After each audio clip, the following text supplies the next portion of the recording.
entendu du bruit, j'ai cru que c'était eux, mais ils sont toujours pas là.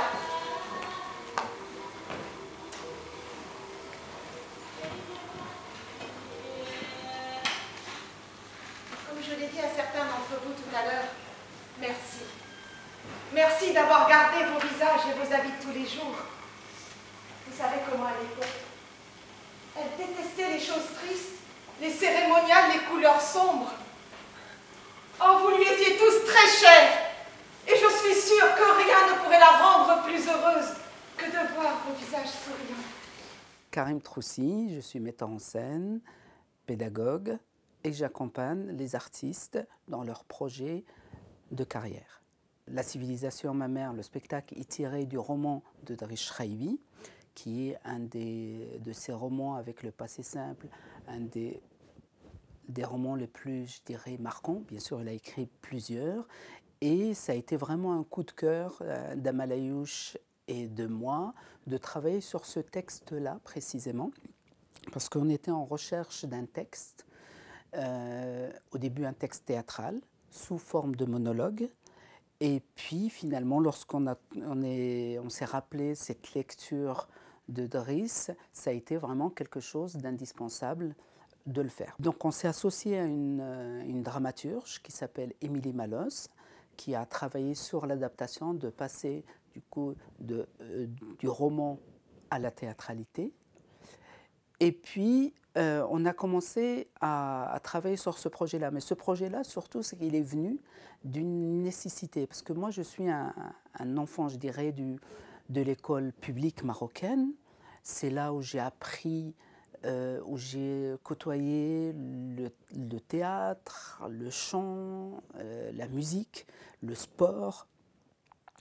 Et ces dernières années, quand je rencontrais des amis, des collègues, ils me parlent de ce qui se passe en me disant il ne reste pas, malheureusement pas grand-chose dans l'école publique au niveau artistique. Bien sûr, il reste des choses, c'est évident, mais assez rare.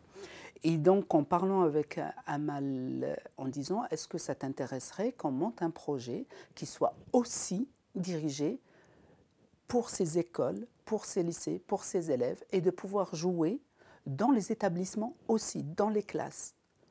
Elle était partante. Et donc, voilà. Et donc, ce projet-là, on l'a répété dans une école marocaine à Casablanca, c'est l'IS Amine, et puis aussi au lycée Lyautey. Et depuis, on a, je dirais, tourné ce spectacle un peu plus d'une soixantaine de fois, et c'est assez émouvant parce qu'il est reçu presque, je dirais, de la même manière au Maroc, en France, et en Guyane, parce que c'est les trois endroits pour l'instant où on a joué. Et c'est assez touchant, parce que ce destin de cette femme,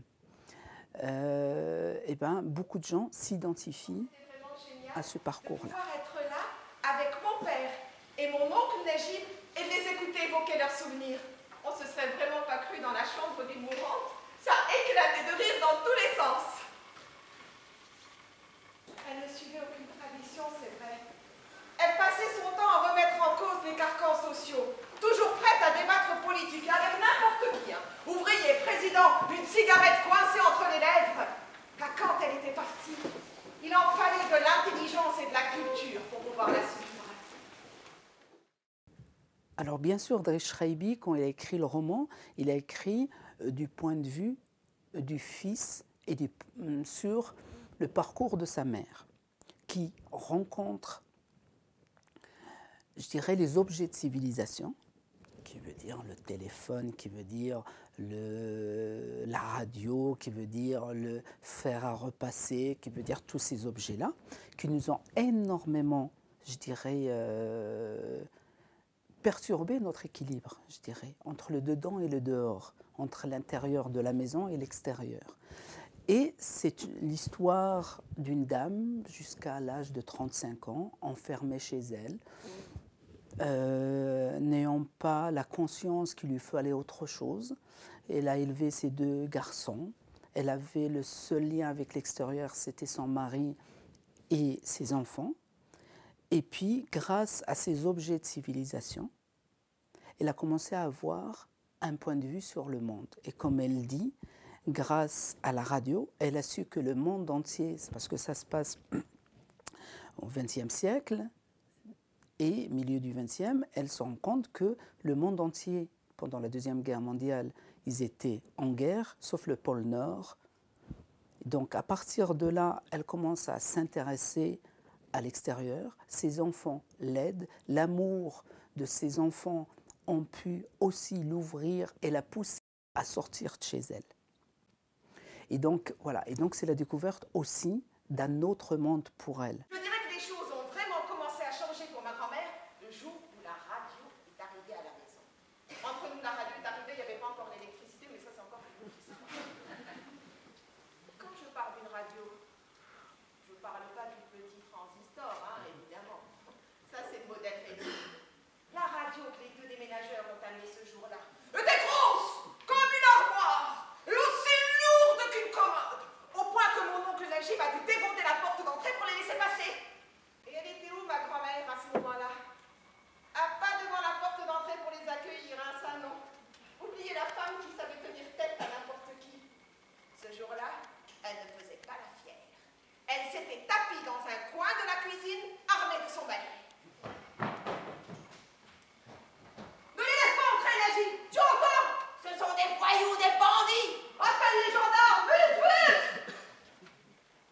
Oh, qu'est-ce que c'est que cette chose? Mon Dieu, mon Dieu. Qu'est-ce que c'est? Mais qu'est-ce que c'est? Ils vont pas grimper les escaliers. Ils sont trop étroits. Ils vont démolir au moins la moitié du mur avec. Mon Dieu, mon Dieu.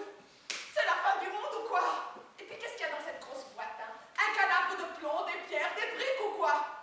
Nous avons désobéi au Seigneur et voilà. Le ciel est en train de dégringoler sur nos têtes. Je te le dis en vérité, prie mon fils, prie. C'est vrai qu'à l'époque, l'installation d'une radio était vraiment un événement en soi. Donc la rencontre avec Amal Ayouch a été assez intéressante et passionnante. Bon, bien sûr, c'est une grande figure de la scène nationale au niveau du théâtre, du cinéma et de la télévision au Maroc. Et donc depuis très longtemps, j'avais très envie de travailler avec elle. On s'est rencontrés et on a eu assez rapidement l'envie de travailler ensemble. Et il fallait trouver cet objet artistique. Et en discutant, la nécessité de faire et de créer pour elle un projet en forme de monologue s'est imposée. Elle n'en avait jamais fait. Elle était très attirée de porter un texte tout seul, parce qu'elle se sentait capable, elle avait vraiment la facilité de le faire. Et ce fut une très très très très belle rencontre et artistique et humaine, parce que c'est vraiment une des actrices avec qui j'ai travaillé, avec une rigueur, un savoir-faire et un engagement artistique et humain et politique qui est très important. La civilisation ma mère, c'est un projet qui s'inscrit un petit peu, je dirais, dans les spectacles que j'ai montés de manière assez naturelle, parce que ça fait depuis maintenant, on va dire, quelques années que je mets en scène des spectacles. On va dire que je suis à peu près à une trentaine, enfin, de mémoire à peu près, de mise en scène. Et j'ai déjà fait des spectacles sous forme de monologue. Et aussi, j'ai déjà fait des projets qui étaient entre Maroc et la France. Parce que dans ma démarche, ce que j'aime beaucoup, c'est que de travailler sur les deux rives, c'est que l'autre est l'écho de moi-même. Et comment travailler sur des projets, comment faire pour que, quand j'ai un éclairage de l'autre, eh ben, ça ne peut faire que m'avancer et me créer un peu de distance avec moi-même. Et en travaillant sur des projets, par exemple celui-ci, Civilisation ma mère, qui parle d'une femme complètement locale à un endroit bien précis, mais par contre avec la belle langue de Driss Chaibi, donc en langue française aussi, donc ce qui fait que ça me crée un peu de distance, ça me crée un peu de nécessité, je dirais, à me réinterroger du coup autrement que si je le faisais sur mon quotidien.